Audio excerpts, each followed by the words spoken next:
I'm Karen Varga with CEAg World Greenhouse Produce, an innovative brand that engages with the rapidly expanding global greenhouse produce industry through a variety of platforms. Our mission is to educate and connect greenhouse produce growers and industry allies to help them better understand and sustainably advance the global food industry.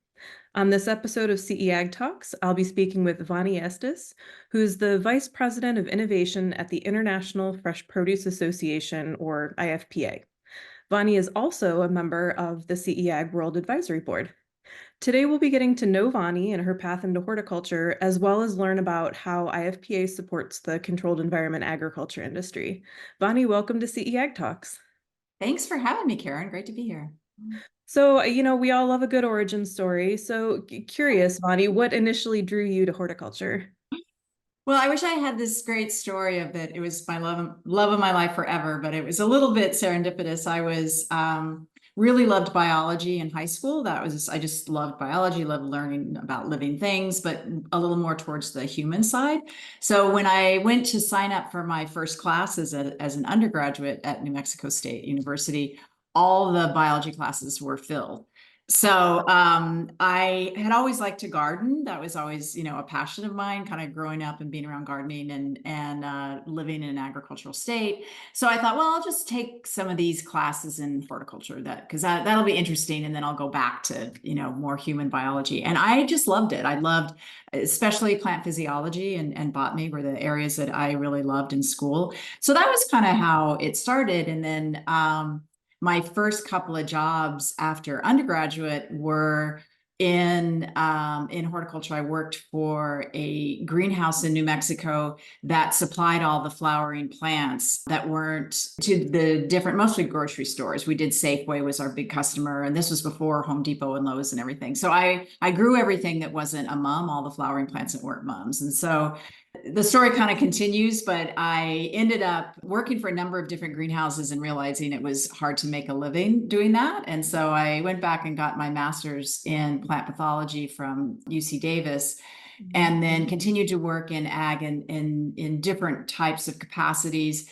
A lot of times with breeding companies, and I was working for breeding companies that were producing fruit and vegetable seeds, and then also in crop protection inputs. So there's lots of years that happened after that, but that's kind of, the path that I got on. Wow, so you've had a kind of experience in a lot of different areas of the industry then. Mm-hmm. So how overall looking specifically at produce, how has the industry changed during the time that you've been involved in it? So many ways because it's been a lot of years, but I, and then this is my angle on it, of course, because most of what I've done in my career is introduce new technology into the industry. That's always been what has drawn me, and what I'm passionate about is looking at how can we do this better? How can we do this with less inputs? How can we do this where producers can make more money? How can we do this in a way that delights consumers more?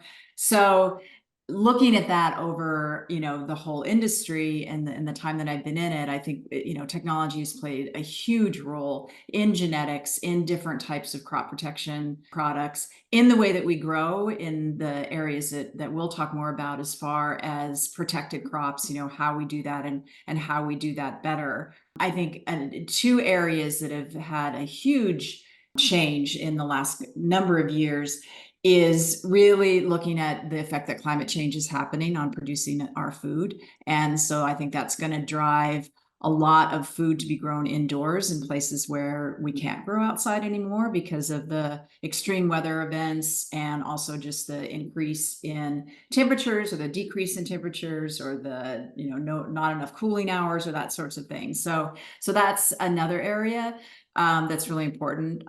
Another thing that I'm seeing a lot of is with consumers. We're starting to see more consumer engagement in how we grow and what we grow, and consumers wanting really healthy food and being involved in that. And I think that's another thing that kind of plays towards greenhouse grown and more locally grown.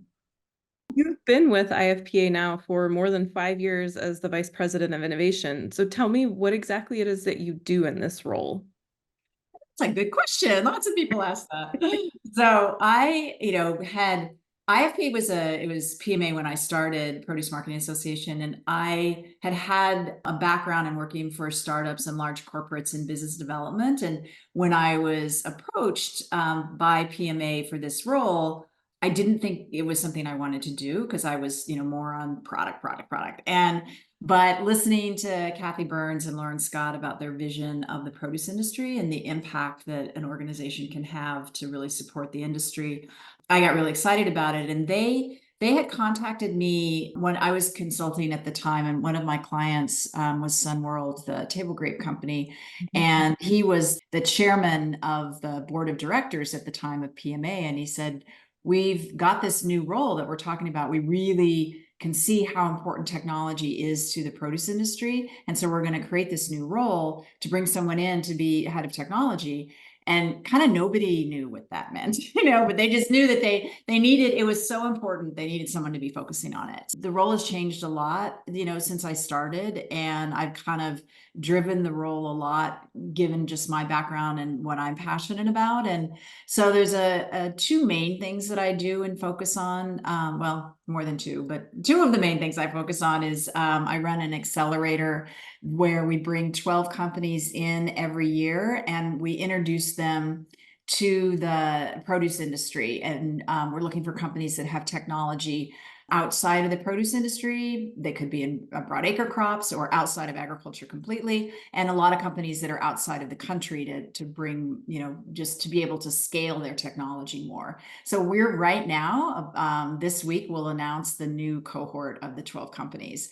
And this year, like other years, we have people who have products for indoor. That's a really important part of what we look at. And so last year, I think we had 4 companies out of the 12 that were somehow affiliated with protected agriculture. And this year, we have a couple as well.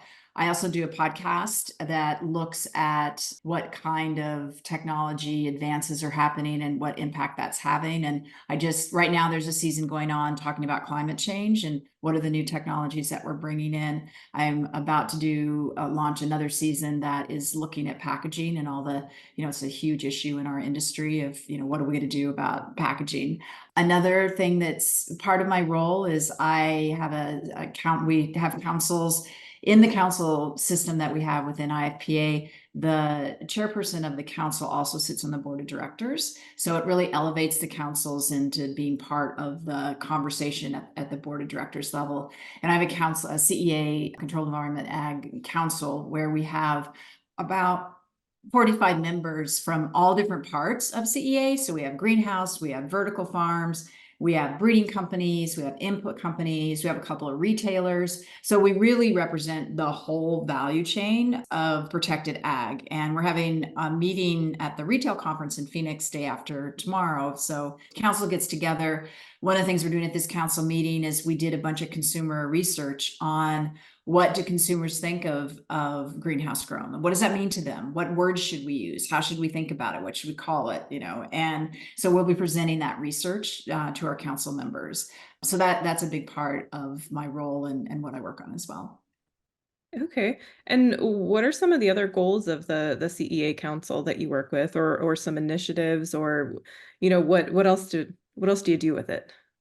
Well, it's a brand new council, and so that's a lot of what we're spending time doing is trying to figure out, what can we do? And we have to remember that these are all volunteers. And so one of the problems that's happened with councils in the past is they make these really big goals and then people are disappointed because you get together 3 times a year and people are volunteers. So the biggest thing that we're focusing on right now is some of this consumer information, because that from our council, and one of the things that IFPA has that many other organizations don't have is we have contact with retailers. And so I think it's kind of been the progression, certainly of the vertical farms, but also with some of the newer greenhouse farms. We're at this progression now where for a while, everything was just focused on how do we grow and what do we grow and how do we build, what we're growing in. And now as the industry has matured, people are realizing that if you don't have a buyer, it doesn't matter how or what you grow, you have to have a buyer. And so we're really kind of focusing on that retail piece and understanding what consumers want, and then, how that gets pulled through by retail. No, that's very important information. Well, Vonnie, thanks so much for joining us on CEAg Talks today and sharing all these wonderful perspectives. Well, thank you. Thanks for having me and giving me the opportunity.